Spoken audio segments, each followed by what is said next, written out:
조갑제 TV 시청자 여러분 안녕하십니까?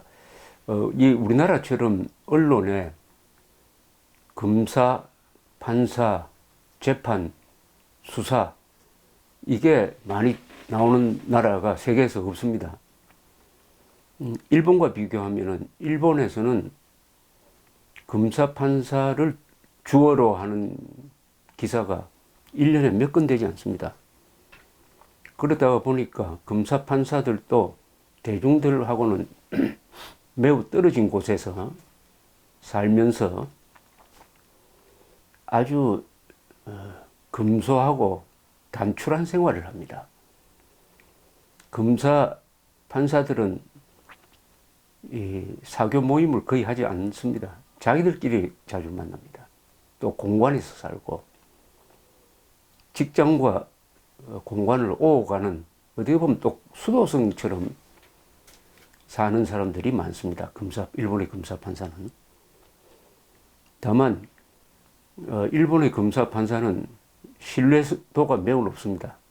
일본에서 검사, 판사를 욕하는 사람 만나기 힘듭니다. 또 검사, 판사가 정치와 멀리 떨어져 있습니다. 특히 검사들은 자기들이 주로 수사 대상이 그 악이라고 합니다. 큰 악. 정치 부패와 대기업 부패를 주로 수사를 하므로 검사 출신은 정치인이 되어서는 안 된다는 불문율이 있습니다. 그래서 검사 출신 국회의원은 한 사람도 없습니다. 판사 출신 국회의원도 없습니다. 물론 변호사 출신은 많습니다. 우리나라는 어떻습니까?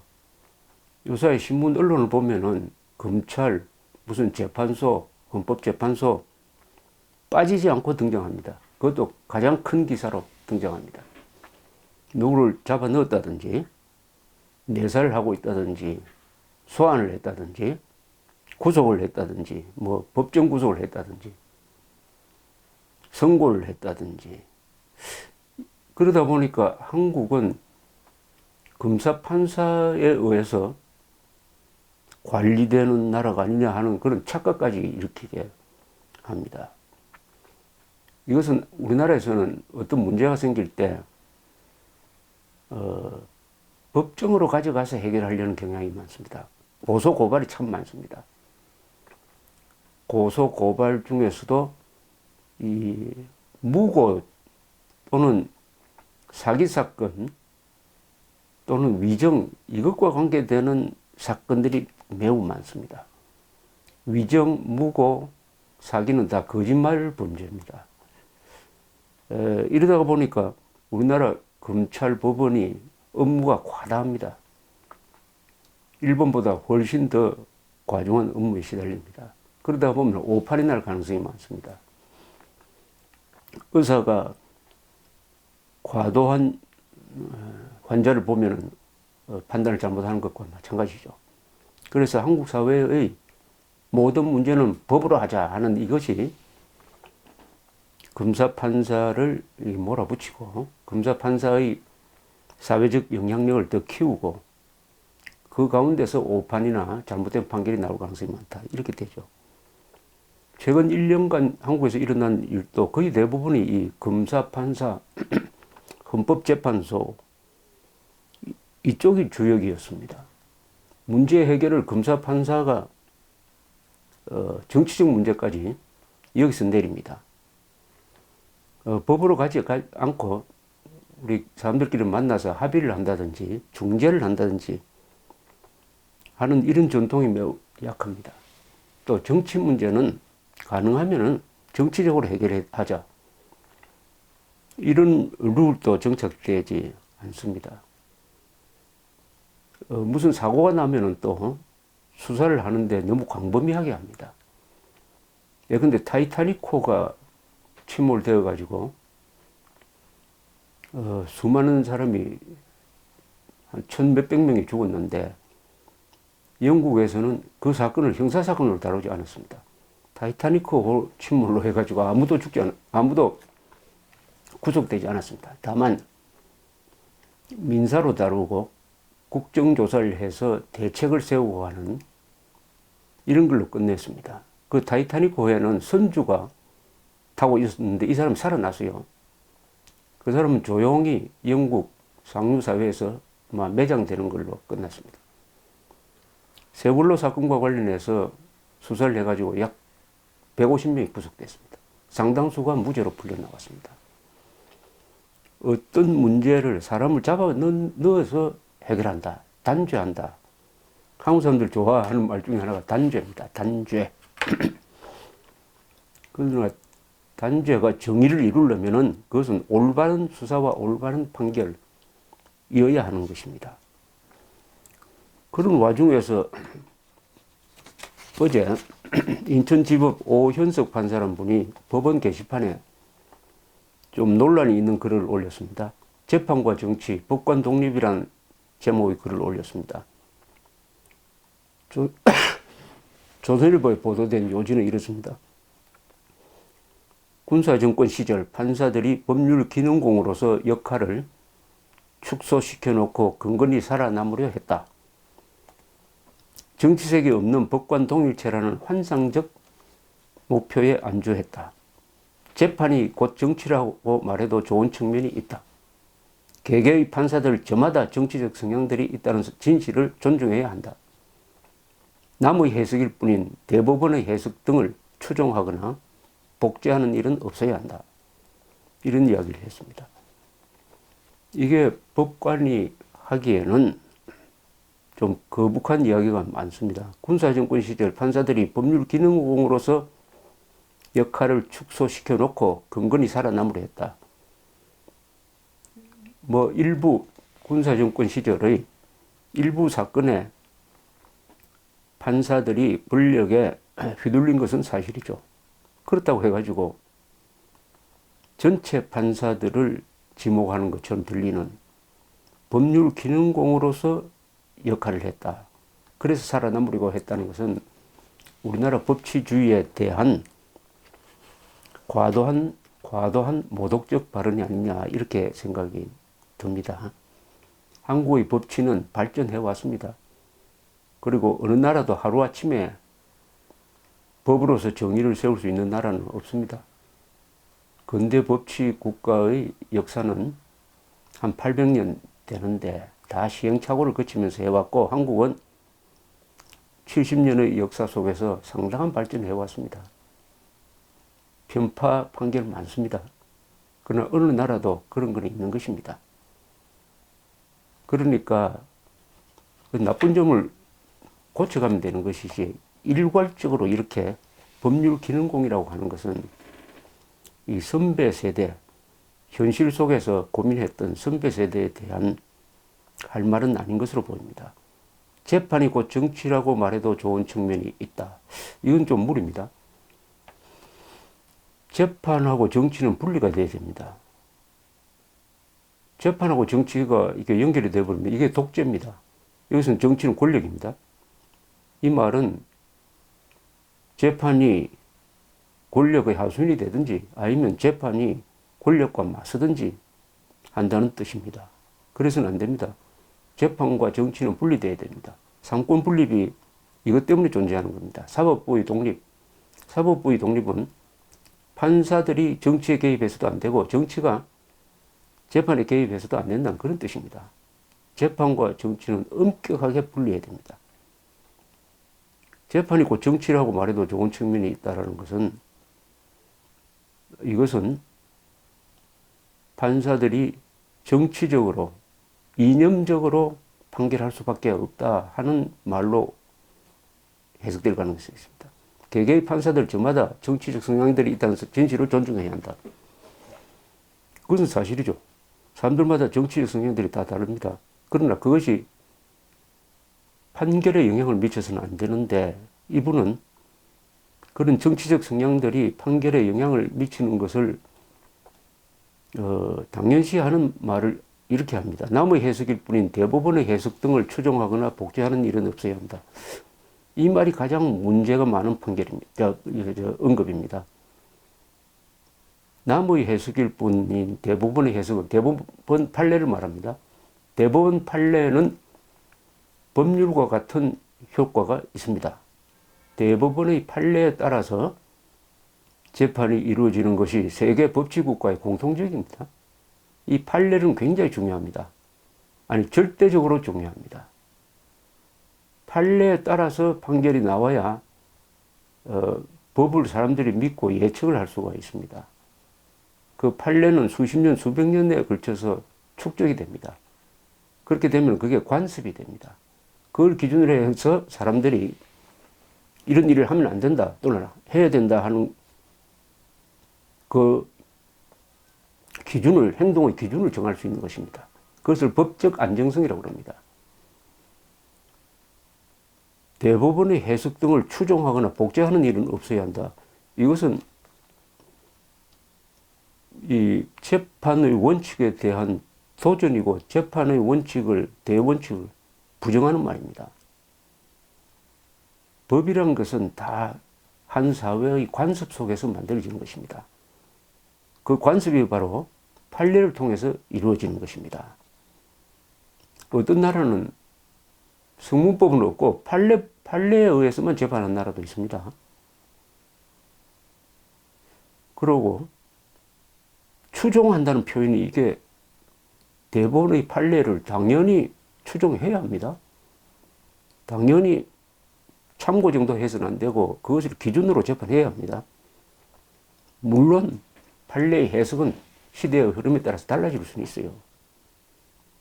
그런 행위를 추종이나 복제한다고 하면 이거 되겠습니까? 자, 그런데 이것은 이분이 소속된 이 보도를 보니까 저 단체가 국제인권법연구회 소속으로 되어 있습니다. 국제인권법연구회는 이념 성향이 강한, 어떻게 보면은 판사들 중에서 운동권적 성향을 가진 약 480여 명의 법관으로 구성되어 있다고 합니다. 이 전신이 우리법연구회랍니다. 우리법연구회는 법원 내의 사조직이다, 이건 없애야 된다 해가지고 편파 판결이 많이 나온다 라고 해가지고 논란이 끊이지 않았던 단체인데 아마 그 이름을 바꾼 것 같습니다. 480명이라 하면 많은 숫자입니다. 어느 정도 많으냐? 지금 우리 전체 판사가 약 2,800명 될 겁니다. 그러면 약 6분의 1입니다. 6분의 1. 6분의 1 되는 판사들이 어떤 이 오판사와 같은 생각을 가지고 있다 라고 추정된다면은 우리나라 재판 믿을 수 없습니다. 이것은 정치적 재판, 이념적 재판을 하는 판사들이다. 그래서 요새 유행하는 말로 재판은 어느 판사에 배당되느냐에 따라서 로또와 같다. 말하자면은 요양수 또는 행운 또는 재앙이 된다. 마치 도박처럼 어느 판사에 배당되느냐에 따라서 판결이 유무죄를 오고 간다. 이런 이야기가 나오는 것은 이런 이념 지향적 판사들이 근데 시국 사건을 재판을 할 때는 누구한테 불리하게 하고 누구한테 유리하게 할 것이냐 하는 것을 짐작하게 할 수 있기 때문입니다. 더구나 우리법연구회 회장 출신이 지금 파격적으로 지법원장 출신이 파격적으로 지금 대법원장 후보로 지명된 상태입니다. 그래서 오늘 이 오판사의 글을 읽어보면 우리나라 법치, 민주주의의 최후 보루인 이 재판부에 대한 국민들의 신뢰가 앞으로 흔들리겠구나 하는 생각을 하고 있습니다. 많이 흔들리고 있습니다. 요새 지난 한 1년 동안 이루어지는 이 과정을 나중에 역사가 어떻게 평가할지는 모르겠는데 혁명적 상황이라고 기록될 가능성도 있습니다. 그것은 우선 집권 세력이 촛불 혁명이라고 강조를 하고 있고 국무는 촛불혁명의 명령을 수행하는 도구가 되어야 된다. 그 공무원 중에 검사가 있다고 한다면 검사는 촛불혁명의 도구가 되어야 된다. 판사가 있다면 판사도 촛불혁명의 도구가 되어야 된다. 이런 식으로 유추 해석을 가능합니다. 이것이 그냥 수사와 재판에서 실천되고 있는 것이 아닌가 생각되는 게 많습니다. 원세훈 전 국정원장의 이른바 댓글 사건, 국정원 댓글 사건, 국정원의 심리전담 부서가 북한 종북 좌익 세력들의 댓글에 대해서 대항하는 글을 쓰는 과정에서 거기에 정치인과 정당을 비판한 게 있다. 이 부분을 떼가지고 이것은 정치 개입이고 선거 개입이다 해서 재판을 하는 과정에서 1심은 선거법 위반은 아니다. 2심은 선거법 위반까지 포함해야 된다 해서 징역 3년 법정 구속이 됐는데 대법원에 와가지고는 그 핵심 증거가 신뢰성이 없다 해가지고 파기환송되었습니다. 고등법원에, 서울고등법원에서 파기환송심을 열었는데 거기서 판결이 선고가 구형, 검사 구형이 징역 4년인데 판결이 검사 구형과 똑같은 징역 4년에 법정 구속까지 했습니다. 이것은 매우 이례적 판결입니다. 파기환송된 사건인데다가 더구나 대법원이 파기환송해서 무죄 취지로 파기환송해서 내려보낸 사건을 다시 재판하면서 새로운 증거를 발견했다 또는 확인했다고 해가지고 검사 구형을 그냥 받아들이고 2심 선고보다는 플러스 1년을 더하고 그리고 지금 1심, 2심, 3심 대법원 파기환송심이 다 판단이 다른데도 굳이 법정 구속까지 하는, 아직도 확정되지 않았는데 하는 이런 것은 요새 이 재판이 혁명적 상황에서 일어나서 판사들까지도 이 인천지법 오판사가 이야기했던 대로 재판이 곧 정치다, 정치가 곧 재판이다 이런 식으로 해석해서 내리는 판결이 아니냐 이런 생각을 갖게 합니다. 이런 판결은 항상 상식과 좀 반해요. 원세훈 국정원장이 선거에 개입하려고 했다면은 그 시시하게 댓글 쓰도록 했겠습니까? 국정원이 가지고 있는 굉장한 예산과 뭐 여러 가지 수단이 있는데 그 댓글 써가지고 무슨 선거에 당락에 영향을 끼칠 수 있었을까 하는 생각이 듭니다. 또 원세훈 원장은 자신은 심리전단이란 부서는 알지만은 구체적으로 뭘 하는지 몰랐다라고 이야기를 하고 있습니다. 또 이분은 이야기하기를 자기는 2012년 대통령 선거 때 박근혜 대통령 후보에게 가장 유리했던 그 이른바 NLL 대화록, 국정원이 가지고 있었던 NLL 대화록을 끝까지 공개하지 않았다. 그 공개하지 않는다고 해가지고 당시 새누리당으로부터 고발까지 당했다. 이렇게 하면서 자기의 무고함을 주장을 하고 있습니다. 그런데도 징역 4년 선고, 법정 구속까지 됐습니다. 이재용 삼성 부회장은 박근혜 대통령을 만났을 때 아무런 청탁을 하지 않았는데 뇌물죄를 적용받아 가지고 징역 5년.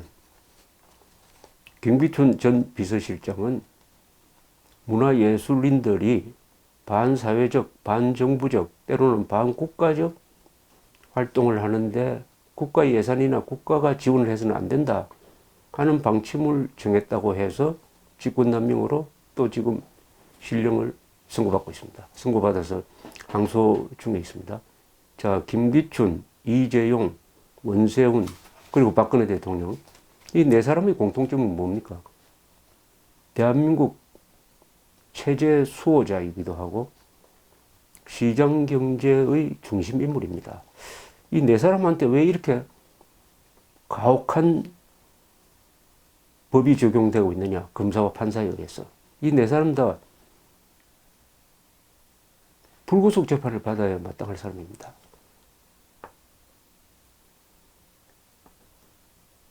인권보호를 위해서입니다. 인권보호. 검사 판사의 제1목적은 억울한 사람을 만드는 것입니다. 그런데 이게 불구속 재판이 아니라 구속 재판을 하고 있다는 이 사실은 저는 국제사회 한국의 법치가 아직도 멀었다 하는 것을 스스로 알리는 게 아니냐. 다만 이것은 혁명적 상황에서 일어나고 있는 혁명적 재판이다. 혁명 재판이라고 하면은 뭐 이해할 바가 있습니다. 그런데 오늘 이 오현석 판사가 주장한 바는 한국 사회의 여러 가지 현상에 대해서 하나의 단면을 말하고 있습니다. 무슨 말이냐? 민주주의 국가는 공정한 게임 룰을 가지고 있어야 합니다. 민주주의 국가는 시장 경제를 포함하므로 경쟁을 많이 합니다. 정치인은 선거에서 경쟁을 합니다. 기업인은 시장에서 경쟁을 하는데 이 경쟁이 공정하게 이루어져야 합니다. 힘센 사람이라고 유리하면 안 되고 또 힘세다고 해서 불리해서도 안 됩니다. 공정해야 합니다. 공정. 이 공정한 룰을 만드는 것이 몇 개 그런 기능을 가지고 있는 기구가 있습니다. 첫째, 대통령입니다. 대통령 국민 전체를 대표하는 사람입니다. 촛불 혁명 세력을 대표하는 사람이 아니고 약자를 대표하는 사람도 아니고 강자를 대표하는 사람도 아닙니다. 대통령이 공정해야 합니다. 그런데 문재인 대통령이 과연 공정하냐? 다른 건 몰라도 MBC에 대한 압박을 넣는 것을 보면은 공정하다는 생각이 들지 않습니다. 여러 차례 지금 MBC를 마치 적폐 청산 대상으로 여기면서 그 공정성을 해치는 발언을 지금 계속하고 있습니다.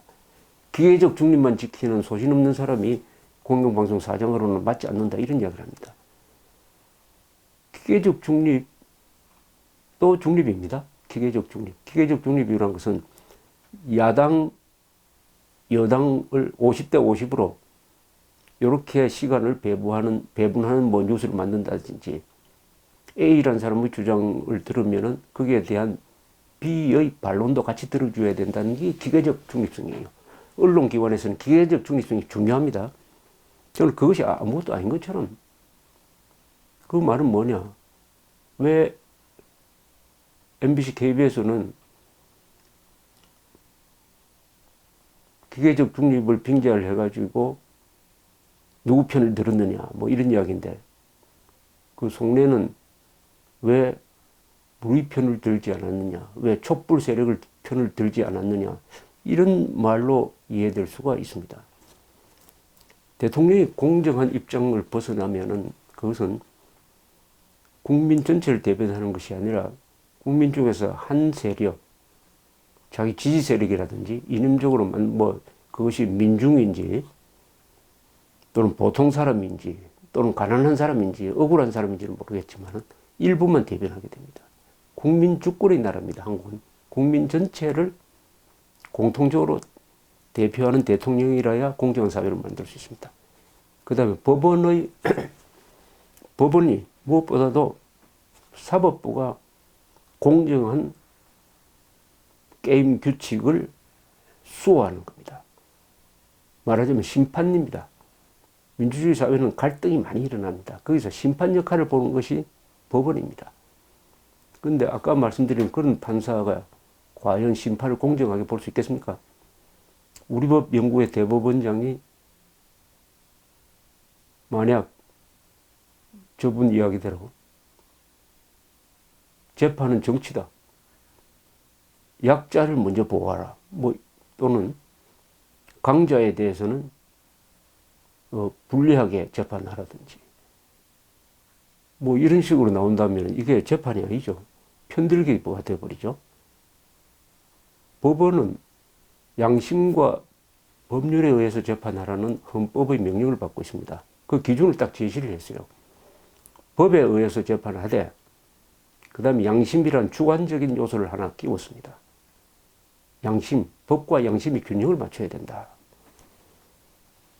그러니까 약자를 보호하라, 강자를 압박하라는 말이 헌법에 없습니다. 어느 법전에도 없습니다. 프롤레타리아를 옹호하는 법 집행을 하라는 것은 공산국가에는 있습니다. 우리가 글로 따라갈 수는 없죠. 그 다음에 이 심판 역할 하는 데가 언론이죠. 언론은 사실을 정확하게 보도함으로써 이 심판 역할을 합니다. 어떤 기준을 세우는 것입니다.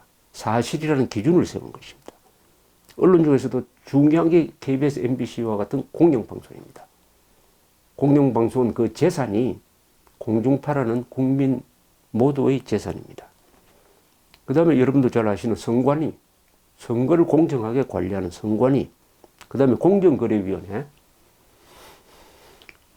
이 상업행위에 있어서의 공정성을 보장하는 공정거래위원회, 헌법재판소, 이런 데가 한국 사회를 공정하게 만드는 기관입니다. 그런데 이 촛불 시위, 촛불 분위기가 휩쓸려가는 과정에서 이 공정성을 확보를 해야 될, 기준을 지켜야 될 이 기관들이 흔들리고 있습니다. 여론의 영향, 권력의 영향을 받고, 지금 말씀드린 김기춘, 이재용, 박근혜, 원세훈 네 사람이 구속 상태에서 재판을 받고 있는 것이 바로 법적 기준이 흔들리고 있다 하는 구체적 저는 증거라고 생각을 합니다. 우리 복잡하게 돌아가는, 다이나믹하게 돌아가는 대중민주 국가가 흔들리지 않으려면 기준이 있어야 합니다. 나침반이 제대로 가르쳐야 됩니다. 그리고 골대를 움직이면 안 됩니다. 축구를 하는데 수시로 골대를 뒤로 앞으로 옮기면 되겠습니까? 그리고 심판이 제대로 해야 됩니다. 심판. 이 대통령, 대법원, 언론, KBS, MBC, 선관위, 공정거래위원회, 헌법재판소, 이거 다 심판입니다. 근데 심판이 갑자기 자기가 좋아하는 팀의 선수로 둔갑을 해서 같이 뛰면 되겠습니까? 정치가 재판이다 하는 것은 심판 역할을 버려버리고 선수가 되라는 것입니다. 이러면 안 되죠. 그래서 우리는 공정한 사회, 공평하고 당당하다는 뜻이죠. 정당하고, 공정은 정당하다, 정직하다, 공평하다는 뜻이 다 포함되어 있는 말입니다. 공정한 나라를 만드는 것이 한국 사회의 가장 중요한 지금 국가적 목표입니다. 이 공정한 사회를 공정사회 만드는 것을 막고 있는 것이 한국 사회에서는 몇 개 기관이 있는데 가장 문제가 언론기관입니다. 선동적 언론기관. 그리고 수사를 정치적으로 하는 정치검찰. 여론 눈치를 보는 정치적 또는 기회주의적 판사. 그리고 귀족노조, 법을 무시하는 귀족노조. 제왕적 국회. 이런 사람들이 일종의 신종 양반계급을 형성을 해가지고 특권층화함으로써 이 한국 사회의 공정성을 무너뜨리고 있는데 큰 기여를 하고 있다. 저는 특권층이라고 봅니다. 이런 사람들. 기득권층이라는 말보다는. 그런데 이 판사가 정치는 재판과 정치는 재판이 곧 정치다라고 말할 정도면은 이 한국 사회의 꼴대는 어디 있느냐, 심판은 어디 있느냐 하는 의문을 갖게 되는 것입니다.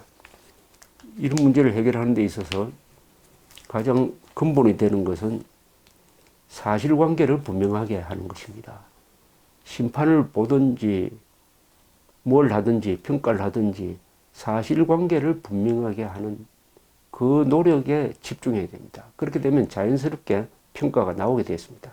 재판을 하는 과정에서도 사실이 뭐냐를 먼저 캐지 않습니까?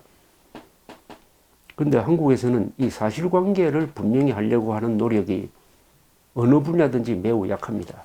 기자들이 이 일을 전문적으로 하는 분들인데 기자가 사실관계를 소홀히 함으로써 편파보도, 오보가, 선동보도가 지금 쏟아지고 있습니다.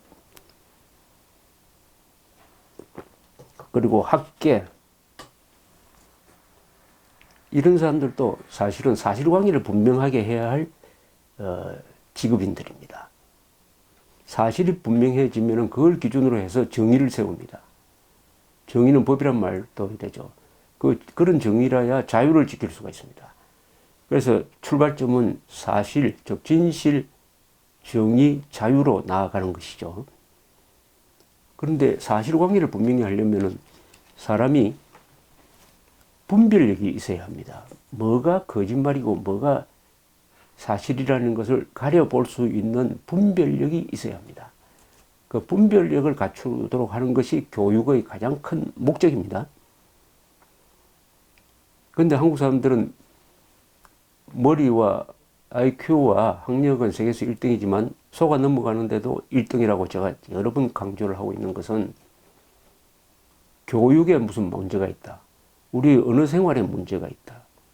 그리고 이 사실관계를 아무것도 아닌 것처럼 소홀하게 취급하는 이른바 계급투쟁론적 가치관이 한국의 지식인 사회를 압도하고 있다. 등등이 연결되어 있습니다. 사실관계는 진위 판단이죠. 뭐가 진짜냐, 뭐가 가짜냐. 그것은 필연적으로 선악 판단으로 이어집니다. 동시에 피하 구분으로 갑니다. 누가 공동체의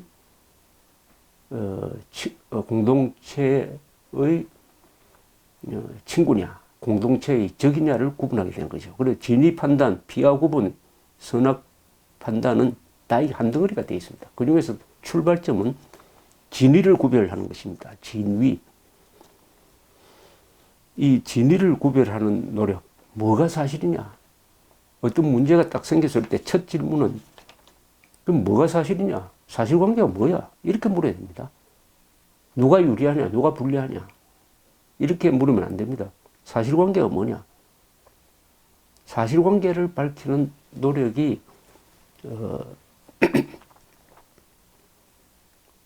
존중되려면은 그런 노력에 정치적, 이념적 또는 이해관계가 들어가면 안 되죠. 사실관계를 투명하게 밝히는 이런 노력에 종사하는 언론기관, 검사, 판사, 공영방송, 학계, 이분들 한국 사회의 심판 역할을 하는 사람, 기준점 역할을 하는 사람들이 대한민국의 공정성을 확보하는 거대한 임무를 맡고 있습니다. 여기가 무너져 버리면은 대한민국은 공정하지 않는 나라는 어떤 나라가 되느냐? 힘센 사람, 때를 쓰는 사람, 그리고 선동하는 사람의 차지가 되어버리는 거죠. 그러면 이 민주주의는 선동가의 이용물이 되어버리고 성급하는 거짓말쟁이들의 경연장이 되어버립니다. 결론적으로는 국민들이 진위, 사실관계를 분별할 수 있는 안목을 갖추는 것. 그래서 한국 사회에서 이 심판 역할을 하지 않고 운동선수로 뛰는 이런 짓을 못하도록 막는 그런 노력은 국민들의 분별력이 결정할 것입니다. 국민들의 분별력이 모자라면은 민주주의는 선동가의 놀이개가 된다. 이런 점을 말씀드리고 싶습니다. 감사합니다.